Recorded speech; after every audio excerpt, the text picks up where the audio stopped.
25,000-এর বেশি ভোটে Mamata Banerjee ticket number প্রচারিত হবে। প্রথমে বলবে 5,000 ভোটে পিছিয়ে আছেন নিকটতম প্রতিদ্বন্দ্বী শুভেন্দু অধিকারীর থেকে। খানিকক্ষণ বাদে আবার শুনবেন তার ব্যবধান আরো বেড়ে গেছে, এখন মোটামুটি 8,500 ভোটে চতুর্থ রাউন্ডের শেষে পিছিয়ে আছেন। সব শেষে দেখা যাবে আবার একটু বাড়বে, ওই ওনার একটুখানি একটা বিশেষ সম্প্রদায় আছে সেখানে গেলে একটু বাড়বে, তারপর লাস্টে ফাইনালি 25,000-এ হারবে। বিদ্যুৎ মন্ত্রীরা ওনার দলের লোক, আর উনি বলছেন যে ভবানীপুরে যেন লোডশেডিং না হয়ে যায়। তার মানে এখানেও হারবে, উনি আগে বুঝে গেছেন। উনি ওই হেরে যাবার আগে একবার লোডশেডিং করাবেন, করিয়ে তারপর সারা বছর ওটা বল, আরে ভাড়া সুযোগ পাবেন না সারা বছর বলার। ওনার শর্ট সার্কিট হয়ে গেছে, ওনার আর লোডশেডিং এর ভয় নেই। হাওয়াই চটির দাম 20,000, হাতে এখন দুটো ঘড়ি পড়ে, একটা পশ্চিমবঙ্গের টাইম, একটা বাংলাদেশের টাইম। হ্যাঁ, ওনাকে তো আবার রীতি রেওয়াজ করতে হয় না, 5 বার ওনাকে ওই ঘড়ি দেখে বিভিন্ন কাজ করতে হয়। আমরাও বারবার ওই শান্তি নিকেতন যে বাড়িটা আছে না কি নাম, সেই বাড়িটার কথা বলবো। ওই তো শান্তিনিকেতন, যে বাড়িতে এসকেলেটার আছে। আচ্ছা, পিসি যে বাড়িতে থাকে, ভাইপো কেন সেরাম বাড়িতে থাকে না? তাহলে ভাইপোর কথাই চলবে কেন দল? পিসির কথাই চলুক। কিন্তু ওই টালির চালের অ্যাড্রেসে 35টা প্লট দুটো রাস্তায়, হরিশ মুখার্জি আর হরিশ চ্যাটার্জি। এটা আর মোদির সঙ্গে মমতার তুলনা চলে? বয়কট। তুমি নেতাজিও নয়, তুমি গান্ধীজিও নয়, তুমি পিঁয়াজি, এটাও আমি বলছি না, বাংলার মানুষ বলবে। তাহলে মানুষ বয়কট করবে কেন? আপনার যখন উন্নয়ন মানে শুধুই লক্ষ্মী ভান্ডার যদি হয়ে যায়, আর যদি উন্নয়নের জন্য কিছু বলার না থাকে, ওই বেঁকা মুখের হাসি আর আপনি কতদিন ধরে দেখাবেন? উনি বলছেন 1.5 বছরের অনেকটা কাজ করেছে। ক্যাচকলা করেছে। একবার পাড়ায় এসে বলতে বলুন না। পাড়ায় একজন বয়স্ক ভদ্রমহিলা ধরেছিল যে তোমাকে তো আর দেখতে পাইনি ভোটে জেতার পর। আমারও বাবা মা নেই, হয়তো তোমার অনেক আগে থেকে, ঠিক আছে, আশীর্বাদ তো থাকবে তাদের। সায়ন্তিকা বলছে বহিরাগতদেরকে নিয়ে এইসব নোংরামি করছেন। তাহলে পুলিশ কি করছে? বড়নগরের জনগণ সায়ন্তিকাকে ডেকে বলছে, আরে দিদি আপনি কোথায় ছিলেন এতদিন? আমরা অশান্তি করতে চাই না, আমরা নিজেরা ভালো আছি, আমরা নিজেদের মধ্যে আমাদের কোনো খোঁজ নেই। উনি তো নিজেই বহিরাগত, উনি কি বড়নগরবাসী নাকি? আপনি যদি সারা বড়নগর ঘুরে দেখেন, সায়ন্তিকার পোস্টার নেই। ওরা বিজেপিকে ভয় পেয়ে বয়কট বিজেপি লিখেছে। তাহলে আমরা তো বুঝেই গেছি যে বড়নগরবাসী বয়কট সায়ন্তিকা করে দিয়েছে। আর কি বলার আছে? চায়ে পে চর্চা কার্যত এখনো চালিয়ে যাচ্ছেন সজল ঘোষ। প্রার্থী হয়েও কি আবার দলের কর্মসূচি করছেন চায়ে পে না চর্চা? না না, এখানে একটু জাস্ট, এটা হচ্ছে টি ব্রেক। এটা চায় পে চর্চা না, এটা টি ব্রেক। এখানে কেউ চর্চা করবো, সবই তো আমার নিজের লোক। হ্যাঁ হ্যাঁ, সজলদা মুখ্যমন্ত্রী লোডশেডিং এর ভয় পাচ্ছে। মুখ্যমন্ত্রী বলছেন লোডশেডিং এর ভয় পাচ্ছে। ওনার শর্ট সার্কিট হয়ে গেছে, ওনার আর লোডশেডিং এর ভয় নেই। কত লজ্জার না, বিদ্যুৎ মন্ত্রীরা ওনার দলের লোক, আর উনি বলছেন যে ভবানীপুরে যেন লোডশেডিং না হয়ে যায়। আসলে বুঝে গেছে এখানেও হারবে, এটা কিন্তু সিগনিফিকেন্ট। তার মানে এখানেও হারবে, উনি আগে বুঝে গেছেন। উনি ওই হেরে যাবার আগে একবার লোডশেডিং করাবেন, করিয়ে তারপর সারা বছর ওটা বল, আরে ভাড়া সুযোগ পাবেন না সারা বছর বলার। এবার হারলে উড়োকই গোবিন্দায় নম। এবার হারলে আবার মুখ্যমন্ত্রী হবে অন্য জায়গায়। তো না না, আর হচ্ছে না, এবার উড়োকই গোবিন্দায় নম। মিনিমাম 60,000 ভোট বলছেন মুখ্যমন্ত্রী পাবেন এবারে ভবানী। সেই তো, আগের বার বাই ইলেকশনে অনেক তুলনামূলক হালকা প্রার্থীর কাছে 58,000 পেয়েছিলেন। পুরো লুটের ভোট, 100% লুট। সেখানে 58,000 পালিয়ে গিয়েছিল ভয়ের চোটে। যদি 60,000-এ জিততো তাহলে পালাতো। হ্যাঁ, এবার জিতবে। আপনি আমার সঙ্গে বাজি লাগান, 25,000-এর বেশি ভোটে হারবে। ভিডিওটা সেই দিন বার করব। বললাম 25,000-এর বেশি ভোটে মমতা ব্যানার্জি টিকিট নাম্বার প্রচারিত হবে। প্রথমে বলবে 5,000 ভোটে পিছিয়ে আছেন নিকটতম প্রতিদ্বন্দ্বী শুভেন্দু অধিকারীর থেকে। খানিকক্ষণ বাদে আবার শুনবেন তার ব্যবধান আরো বেড়ে গেছে, এখন মোটামুটি 8,500 ভোটে চতুর্থ রাউন্ডের শেষে পিছিয়ে আছেন। সব শেষে দেখা যাবে আবার একটু বাড়বে, ওই ওনার একটুখানি একটা বিশেষ সম্প্রদায় আছে সেখানে গেলে একটু বাড়বে, তারপর লাস্টে ফাইনালি 25,000-এ হারবে। অভিষেক বন্দ্যোপাধ্যায় বলছেন যে এত প্রচার করছেন, অভিষেক দাঁড়ালো না কেন? নন্দীগ্রামে দাঁড়াতে পারতো। বিজেপির থেকে প্রার্থী এনে ভোট করাতে হচ্ছে, দলে লোক ছিল না। যেখানে দলে লোক নেই সেখানে জিতবে কি? অভিষেক বন্দ্যোপাধ্যায় বলছেন নরেন্দ্র মোদীর বেশভূষা পোশাক পরিচ্ছদ নিয়ে তোমরা বলতে পারো না, আর দিদি কেমন থাকে সেটা বলতে পারো না, তুলনাটা দেখাতে পারো না, মানুষকে তার কর্মীদেরকে বলছে। কি কি দিদি কেমন থাকে? আরে ওই টালির চালের বাড়ি থেকে 35টা প্লটে রেজিস্ট্রেশন হয়েছে, সেটাই তো মনে করাচ্ছে। উনি টালির চালে থাকেন, কিন্তু ওই টালির চালের অ্যাড্রেসে 35টা প্লট দুটো রাস্তায়, হরিশ মুখার্জি আর হরিশ চ্যাটার্জি। এটা আর মোদির সঙ্গে মমতার তুলনা চলে? এই বাড়িটার কথা বলবে বারবার, বাড়িটা আমরাও বারবার ওই শান্তি নিকেতন যে বাড়িটা আছে না কি নাম, সেই বাড়িটার কথা বলবো। ওই তো শান্তিনিকেতন, যে বাড়িতে এসকেলেটার আছে। আচ্ছা, পিসি যে বাড়িতে থাকে, ভাইপো কেন সেরকম বাড়িতে থাকে না? তাহলে ভাইপোর কথাই চলবে কেন দল? পিসির কথাই চলুক। পিসি তো গরিবের মতন থাকেন, হাওয়াই চটির দাম 20,000, হাতে এখন দুটো ঘড়ি পড়ে, একটা পশ্চিমবঙ্গের টাইম, একটা বাংলাদেশের টাইম। হ্যাঁ, ওনাকে তো আবার রীতি রিওয়াজ করতে হয় না, 5 বার ওনাকে ওই ঘড়ি দেখে বিভিন্ন কাজ করতে হয়, তো সেই জন্য দুটো ঘড়ি পড়ে। কেউ দুটো ঘড়ি পরে দেখেছেন? একটা মদন মিত্রকে দেখেছি, আর এখন মমতা ব্যানার্জিকে দেখছি। তাহলে পাগলের পরিবার বলবে লোকে, আর কি বলবে? নিশ্চয়ই একটা অন্য দেশের টাইম আছে। সজলদা চা খাচ্ছেন, সজলদা বলছে বাইরে থেকে বহিরাগত নিয়ে আসছেন আপনি, সায়ন্তিকা বলছে বহিরাগতদেরকে নিয়ে এসে এইসব নোংরামি করছেন। তাহলে পুলিশ কি করছে? না না, সে থাকে, ও তো সাক্ষী গোপাল, ছবি তুলতে এসছে আমার। হ্যাঁ, কত ভিড় হচ্ছে জানাবে, কাদের কাদের ছবিতে দেখা যাচ্ছে, তাদের বাড়িতে লোক পাঠাবে, কিন্তু এবার করলে পাবলিক সেটা গরম করে দেবে বলেছে। মানে আপনিও আবার হুমকি দিচ্ছেন? হুমকি না, পাবলিক করবে বলেছে। আমি বলেছি ধরি পাবলিক করবে, পাবলিক হেভি খেপে আছে। আপনারা কি করলেন পার্টি অফিসের বাইরে ওই দিন? কিছু করিনি, একটু হোমিওপ্যাথিক ডোজ দিয়েছি। হোমিওপ্যাথিকের পর অ্যালোপ্যাথি হবে, অ্যান্টিবায়োটিক দিতে লাগবে না, তার আগে হয়ে যাবে। খেলা কিন্তু হবে বরানগরে জবরদস্ত নাকি? খেলা হয়ে গেছে, খেলা শেষ, খেলা শেষ। আপনি কি বলছেন, আপনার ওই 6,000 ভোটটা শুধু তন্ময় ভট্টাচার্যের ছিল? আর কি, 8,000 ভোটে হেরেছি, তন্ময় ভট্টাচার্য একাই 6,000 ভোট এক্সট্রা টেনেছে। আমি কোনোদিন আপনাদের বলিনি যে লুটের ভোটে হেরেছি, আমি বলেছি সিপিএম এর ভোটে হেরেছি। সিপিএম এর কাছে আবেদন করছি এবার আর এই ভুল করবেন না। আমি এটাও বলছি যে যেখানে শক্তিশালী তৃণমূলকে হারানোর জন্য রাজ্যের প্রয়োজনে, সময়ের তাগিদে সেখানকেই ভোট করুন। যেখানে আমার দল জিতবে না সেখানে আমরা হারাবো। আমরা হারিয়েছিলাম, বাইরন বিশ্বাসকে জিতিয়েছিলাম, পরে কি হয়েছিল সেটা অন্য ইতিহাস, সেটা অন্য ইতিহাস। কিন্তু সংঘবদ্ধ ভোট তৃণমূলকে হারায়, এর প্রমাণ হচ্ছে বাইরন। আপনি ঘুরে কি বুঝছেন, মানুষের পালস কি বলছে? আপনি আমার সাথে ঘুরুন, আপনিও বুঝে যাবেন। কি দেখলেন আপনি?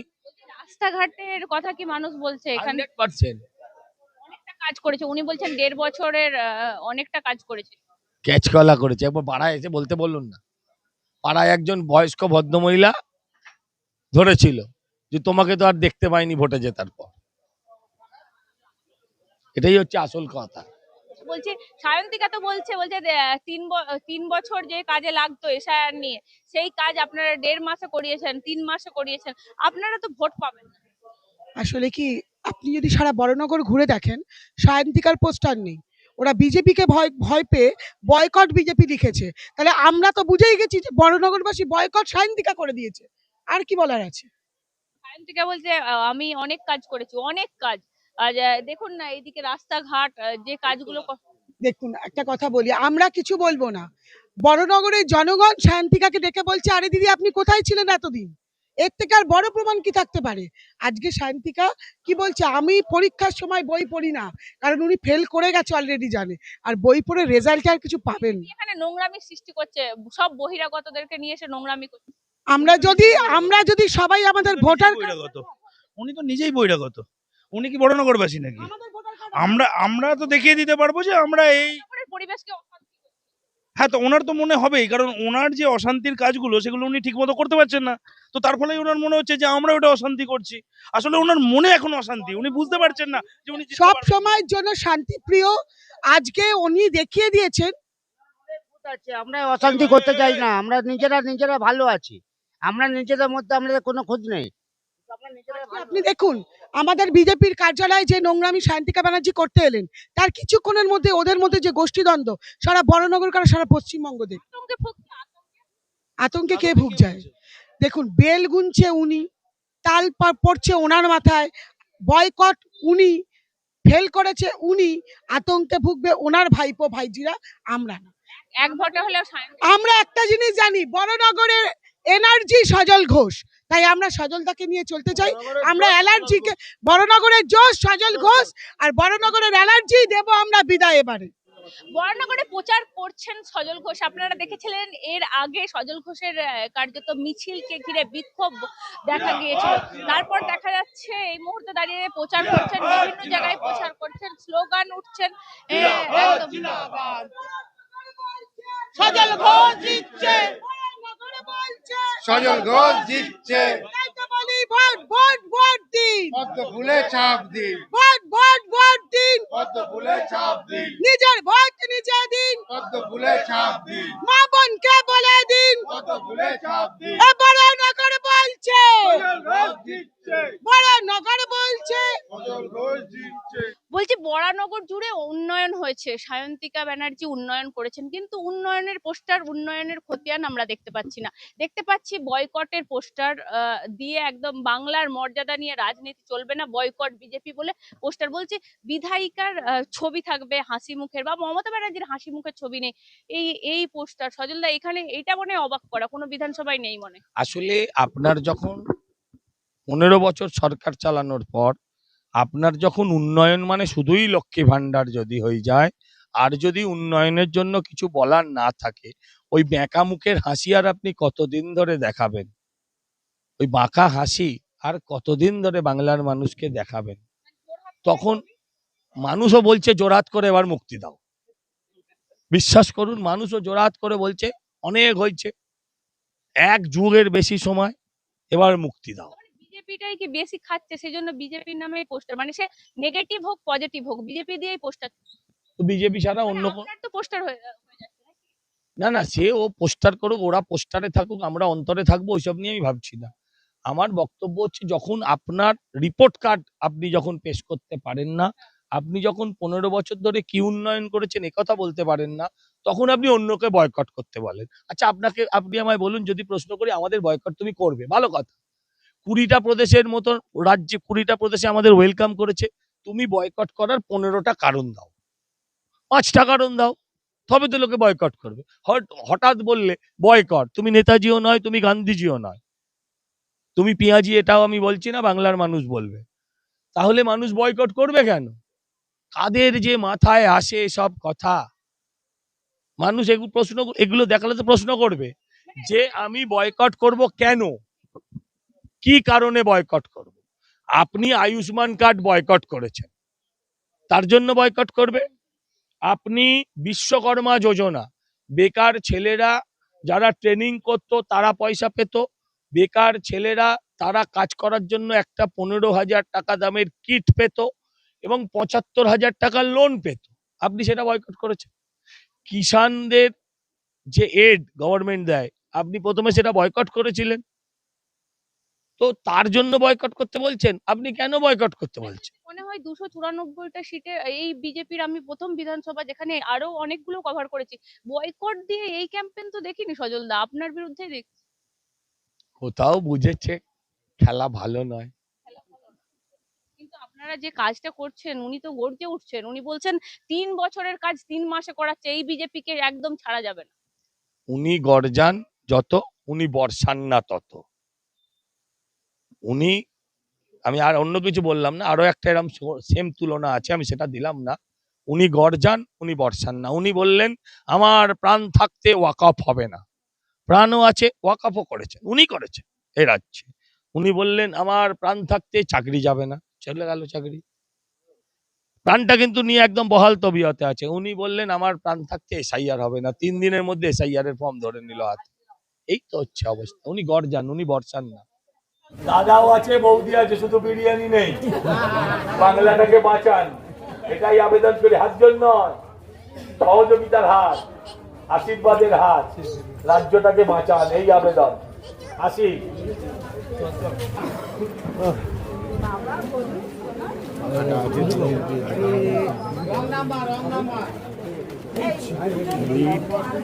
মায়েরা হাত তুলে আশীর্বাদ দেন, পশ্চিমবঙ্গটাকে বাঁচান। শুধু বিজেপিকে জিতিয়ে আপনার কোনো তো লাভ নেই।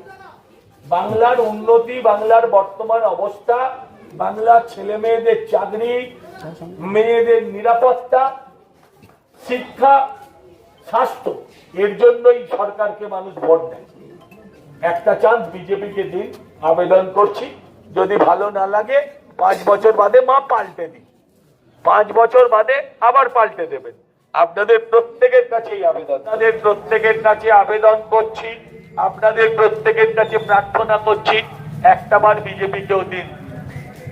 বর্তমান বাংলার যা পরিস্থিতি, তার থেকে বাংলাটাকে বাঁচান। আপনার রাজ্যের যা অবস্থা, আপনার বরানগরেরও একই অবস্থা। অর্ধেক জায়গায় জল নেই, অর্ধেক জায়গার মানুষকে জল কিনে খেতে হয়। আর উন্নয়ন মানে শুধু লক্ষ্মী ভান্ডার, সে তো বিজেপিও বলেছে 3000 দেবে, সংসার চলবে। চাকরি চায় মানুষ, পরিবর্তন করুন। আপনার মনে অনেক কিছু বলার ইচ্ছে আছে, বলার অধিকার এ রাজ্যে নেই। তাই আবেদন করি, একটা সুযোগ বিজেপিকে দিন 5 বছরের জন্য। ভালো যদি না লাগে 5 বছর বাদে পাল্টে। যদি মনে হয় কাজ করেছি তাহলে রাখবেন, যদি মনে হয় কাজ করিনি তাহলে পরিবর্তন করবেন। সবাইকে সুযোগ দিয়েছেন, সিপিএম কে দিয়েছেন, তার আগে কংগ্রেসকে দিয়েছেন, এখন তৃণমূলকেও 15 বছর ধরে দিচ্ছেন, 1 যুগের বেশি। এই যুগের অবসান একটা সুযোগ দিন, আবেদন করছি আপনাদের প্রত্যেকের কাছে। যারা তরুণ প্রজন্মে, তারা জানে আজকে বাংলার কি অবস্থা, বাংলার কি অবস্থা, অন্য রাজ্যগুলো কত এগিয়ে গেল। যাদেরকে আমরা ভাবতাম আমাদের থেকে অনেক পেছনে, তারা আজকে কত আগে চলে গেছে। ইউপি, বিহার, তারা এগিয়ে যাচ্ছে, আমরা পিছিয়ে যাচ্ছি। পরিবর্তন করুন, আবেদন করছি। আসি সবাইকে। আমার নাম সজল ঘোষ। আপনাদের প্রত্যেকের কাছে আবেদন করতে যে আপনারা একটা সুযোগ, ভোট দেবে বলছে, ভেরি গুড। ও বুঝেছে এই বাংলায় বাঁচতে হলে পরিবর্তন দরকার, পাল্টানো দরকার। এই পাল্টাবি তো, পাল্টাবি তো, কিনে তুই ভোট দিবি তো। আপনাদের কাছে আবেদন করছি, একটা চান। সব দলকে দিয়েছেন, বর্তমান রাজ্যের অবস্থা জানেন, মেয়েদের সম্মান, আপনাদের চাকরি, আপনাদের নিরাপত্তা, এগুলো সব আপনারা জানেন। পরিবর্তন করুন, একটা বারের জন্য পরিবর্তন করুন। না ভালো লাগলে 5 বছর পরে আমাকেও পরিবর্তন করুন। এই তুই কাকে ভোট দিবি?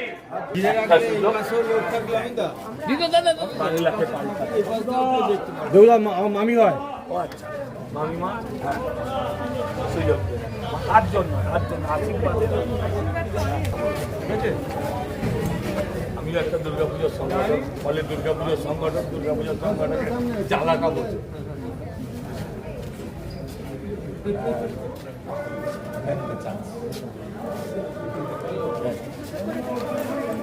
5 বছর বাদে বিদায় করবে, একটা চান।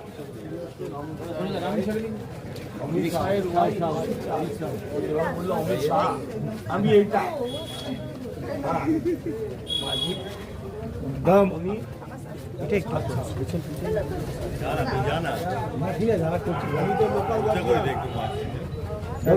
আমার মা হয়, তুমি সামনে যাও, সামনে যাও, যাও। মায়ের সামনে ভয় পাচ্ছে দাদা, মায়ের সামনে পরিচয় করাতে ভয় পাচ্ছে।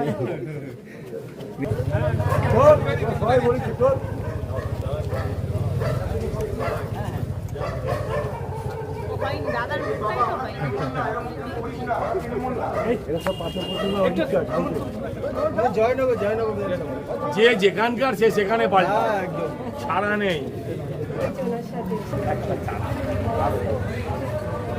আমি এখানকার বিজেপি দলের প্রার্থী সজল ঘোষ। আচ্ছা সোনার ছেলেরা কি দাঁড়াও, আমি এখানকার বিজেপি দলের প্রার্থী, আমার নাম সজল ঘোষ। আমি আপনাদের কাছে প্রার্থনা করছি একটা সুযোগের জন্য। ভালো যদি না লাগে 5 বছর বাদে আমাকেও পরিবর্তন করবেন। কিন্তু বর্তমান অবস্থা থেকে পশ্চিমবঙ্গটাকে বাঁচানোর দায়িত্ব আপনার, আমার, আমাদের সকলের।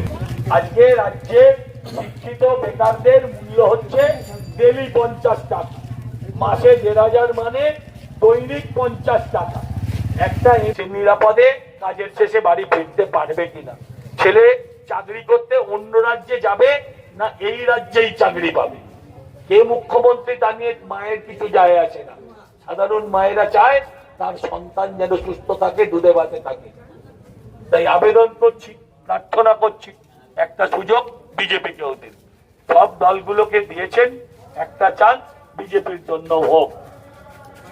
ভোটের নাম উঠেছে তো, এই ছোট বাচ্চাদের কথা ভাবি।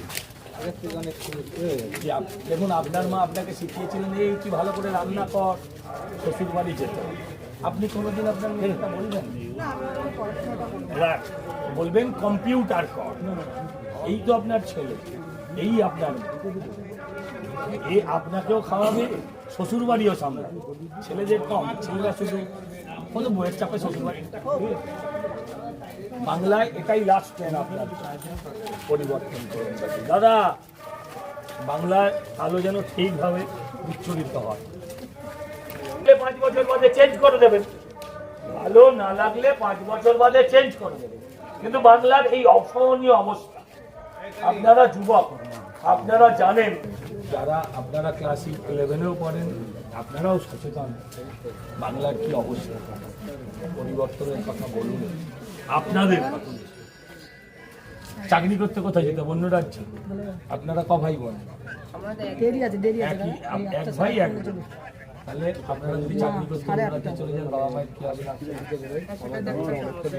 তাহলে এই সমস্যা থেকে বাংলাকে বাঁচাবো। আর একটু খেলাধুলো করো। আরে উঠতে হবে না বস, আরে খেলিস, জামা কাপড় দেখে তো খেলাবার মনে হচ্ছে, খেলার কথা লড়াই করে বাবা নিয়ে হেঁটে যেতে